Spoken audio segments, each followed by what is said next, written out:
Let's stay on the topic of Jon Jones because Jon has done some very interesting things that in many ways was annoying me a week ago. But like a fine wine, like anything in life, retrospect and hindsight is 2020. And I think that Jon got this right. Now, let me explain. When Jon's doing a build-up for Reyes, he's not doing a very good job of selling Reyes, but he doesn't need to. Jon has his own approach, and Jon needs to fight angry. To some extent, Jon needs to be mad about something. He can manufacture that.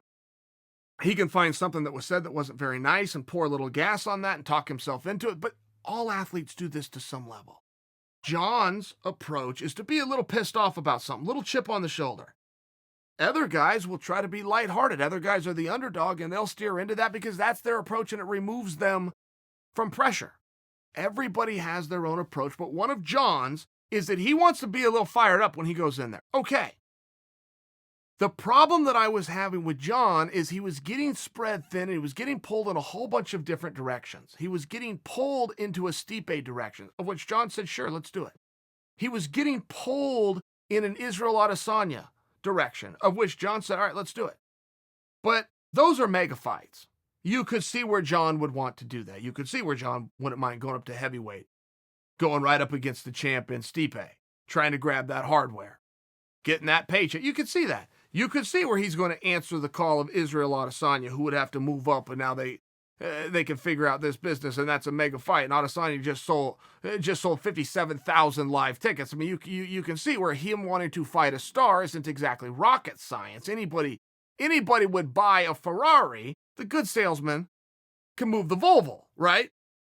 But Jon said something else, and this changed my opinion of Jon getting pulled in different directions, because Jon went out of his way without even being asked and said, before I go anywhere, I'd like to deal with the task in front of me, which is Reyes, and then I'd like to deal with Corey Anderson, and then we can move on. Well, that changed everything. When Jon is saying yes to Izzy, which is a mega fight, when Jon is saying yes to Stipe, which is a mega fight, then Jon goes out of his way and pulls Corey Anderson up. That was a cool move. And that also showed that Jon is more of a competitor than sometimes he gets credit for. It also showed that Jon isn't just looking for what's the biggest, that Jon is looking to do what's also fair. And the fact that Jon, he was totally unprovoked, said, before I go do any of these things, which are both mega and big and better for legacy and career, these are my words, not what Jon said, but this is what he meant. Deal with this Corey Anderson business. Well, that all of a sudden, that changed everything about what Jon had been saying before. And I think that Jon deserves a lot of credit for that. I think it was a very cool move. Now, Corey's got business with Blachowicz coming up. Both of those guys, whoever comes of that, do look like they would be the rightful number one contender if it doesn't go instantly back to Reyes. And I think that Reyes may have done himself a disservice by not demanding that rematch. Reyes was caught in a very emotional and a very vulnerable moment, and when you're caught in those, you're generally very honest and open, as opposed to turning the marketing machine back on. So I don't know that Reyes did anything wrong, but I think in hindsight, he's not guaranteed to get that immediate rematch, which would open the door for Corey versus Blachowicz. But the fact that Jon is the one that said he wanted to do that was very cool. Because if you did want to look at the rankings and remove his Reyes business, when Jon made the statement, he didn't know he was going to have this big, close, controversial match with Reyes. Jon was just looking at the division and the future, and he identified that match as the appropriate number one contenders match. That was a very neat thing that Jon Jones did right there. And Jon Jones, who I don't care for, in all fairness, I really don't care for him, but I want to say what I saw, and I want to be fair about it, and Jon deserves a compliment here. Jon Jones might have been a little slippery in the past. But the past has to go away at some point, right? There's many times in life where you get a redo. Let me just give you an example. You graduate high school, you get a fresh slate. You were a knucklehead somewhere in high school. The day you graduate high school, you now get to start over. If you go into college, you might have been a knucklehead in college, but the day you graduate college, you get a redo. If you get married, whatever you did in your life before that moment, you get a fresh start. If you go on and you have children, the day that first child is born, you get a redo. I mean, I'm just sharing with you, there's some times in life when you get a redo. You do time in jail, you get out, your debt's paid, you get a redo, you get to start over. Jon Jones should not also be offered that redo. So let's give Jon a redo date, and let's make it the Alexander Gustafsson fight, which was his return. Jon said several things going into that fight, but one of which was, I'm going to be very busy in the next year. I'm going to have 4 fights in this next year.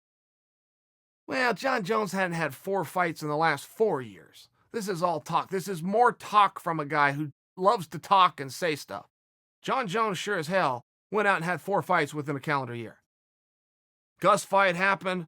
Lionheart fight happened. Santos fight happened. Reyes fight, and now he's looking for a fight apparently with Corey Anderson. Jon Jones deserves some credit for doing exactly what Jon Jones said he was going to do. And he said another thing that I also liked and it stood out for me, and this was at the press conference. And Jon does have a past, and it's way back. If we're giving him a redo, this stuff doesn't count. Prior to the redo, of which we're, for the sake of this conversation, we're going to put at the Gustafsson return. Jon has stuff in his past where he would deny guys fights. I'm not going to fight. He doesn't deserve it. Now, that's annoying and arrogant, and that's the guy that gets up in the loft and then pulls the ladder up behind him and won't let anybody else up.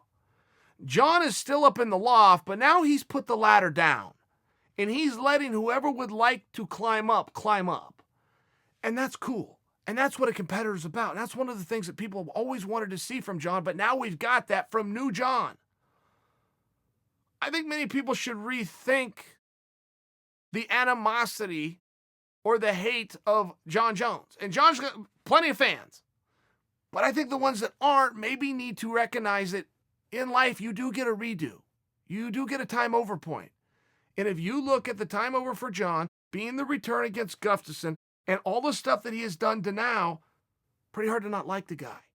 And the final thing that he said, he was talking about Reyes. And many people in Jon's spot are quickly going to dismiss Reyes. And it could be for a number of reasons that you're going to hide, right? The real reason is that was a hard fight. I might have lost it. They said I won it. I got away with one. I'm moving on.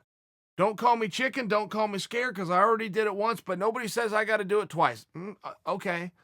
That is true. I mean, if you dare a guy to jump out of an airplane with a parachute and he does it, it's kind of hard to say, well, I dare you to do it again. I mean, right? It doesn't really work that way. Jon said just the opposite. Jon Jones said, this is my job as champion, to embrace the next best guy, not to deny him. Remember that. If you're a young fighter, if you're a current champion, mark those words of Jon Jones. And I'm going to say them for you one more time. It is my job as champion to embrace the top challengers and fight them. That was powerful. That was accurate. That was sportsmanlike. It was cool.